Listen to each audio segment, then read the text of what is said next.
Magandang araw po sa inyong lahat at Happy Mother's Day sa lahat ng mga nanay sa buong Pilipinas. Narito na ang lagay ng ating panahon ngayong araw ng Linggo, May 11, 2025. At sa ating latest satellite images, patuloy pa rin yung epekto ng easterlies o yung hangin nagmumula sa karagatang Pasipiko na magdadala pa rin ng mainit at malinsangang panahon sa malaking bahagi ng ating bansa. Asahan pa rin natin ang mga pulupulong mga pag-ulan, pagkulog sa hapon hanggang sa gabi habang mainit at tanghali pa rin ang mararanasan sa malaking bahagi ng ating bansa. Samantala, inaasahan natin na medyo maulap na kalangitan na may mga kalat-kalat na mga pag-ulan, pagkulog ang mararanasan. Partikular na dito sa may extreme northern Luzon, yung area ng Batanes at Babuyan na group of islands. Makikita natin may mga kaulapan dito sa may extreme northern Luzon. Ito po yung frontal system o yung boundary pagitan ng mainit at malamig na hangin. Kaya makikita nyo maraming kaulapan dito sa may extreme northern Luzon. At ito magdadala ng maulap na kalangitan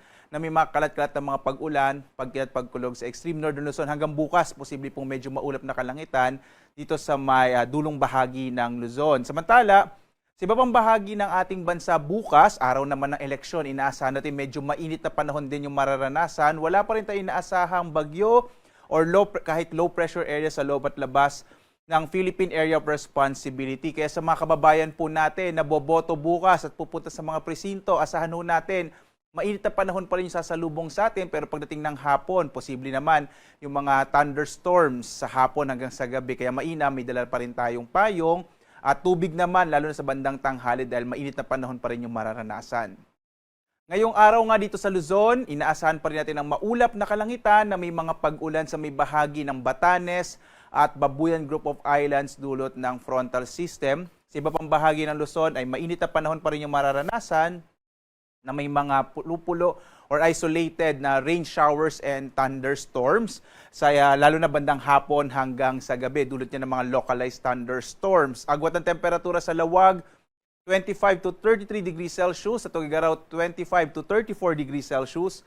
Sa Baguio, 17 to 25 degrees Celsius. Habang sa Metro Manila, hanggang 34 degrees Celsius yung agwat ng temperatura. Sa Tagaytay naman, hanggang 32 degrees Celsius. Habang sa Legazpi, 26 to 33 degrees Celsius. Dito naman tayo sa Palawan, Visayas at Mindanao. Sa Palawan, inaasahan pa rin natin ang mga isolated rain showers and thunderstorms. Ang agwat ng temperatura sa Calayan Islands, 26 to 34 degrees Celsius. Sa Puerto Princesa naman, 25 to 33 degrees Celsius.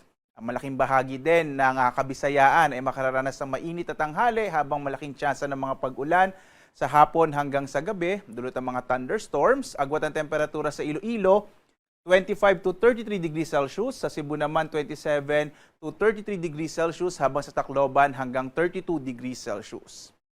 Dito naman sa Mindanao ay mga pulupulong pag-ulan, pagkulog din ang mararanasan. Kagabi nga po, nakapag-record tayo ng ilang mga pag-ulan sa may bahagi ng Misamis Oriental. Yan ay dulot po ng mga localized thunderstorms. Ang agwat ng temperatura ngayong araw sa Zamboanga, 25 to 33 degrees Celsius. Sa Cagayan de Oro naman nasa 25 to 32 degrees Celsius. Habang sa Davao ay nasa 26 to 34 degrees Celsius naman yung mararanasang agwat ng temperatura.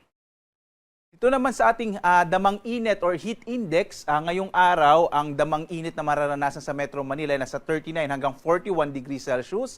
Habang yung mga lungsod ng Tuguegarao City sa Cagayan at Tayabas City sa may bahagi naman ng Quezon, maring umabot na hanggang 44 degrees Celsius yung pinakamataas na heat index sa araw na ito. Kaya po, bagamat may mga thunderstorms na nga sa hapon hanggang sa gabi, dahil papunta na tayo sa panahon ng tag-ulan, lalo na pagdating ng last few weeks po ng May, ay in-expect pa rin natin na mainit na panahon pa rin yung mararanasan ngayong araw po, May 11, 2025. Maaari po tayong bumisita sa ating website para po sa mas kumpleto at detalyadong mga updates sa ating lagay naman ng heat index o damang init.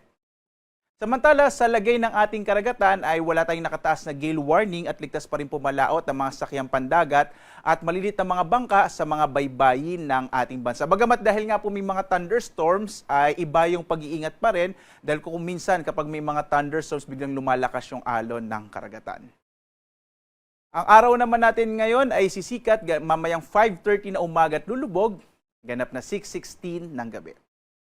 At sundan pa rin tayo sa ating iba't ibang mga social media platforms. Lalo na't mas mapapadalas na yung mga localized thunderstorms sa hapon hanggang sa gabi habang papunta tayo dun sa panahon ng tag-ulan. Mari po tayong sundan sa ating X, Facebook, YouTube at sa ating website bagong.pag-asa.dosc.gov.ph. At live na nagbibigay update mula dito sa Pag-asa Weather Forecasting Center. Ako naman si Obet Badrina. Maghanda po tayo lagi para sa ligtas na Pilipinas. Muli po, Happy Mother's Day sa lahat ng mga nanay sa buong Pilipinas. Maraming salamat po.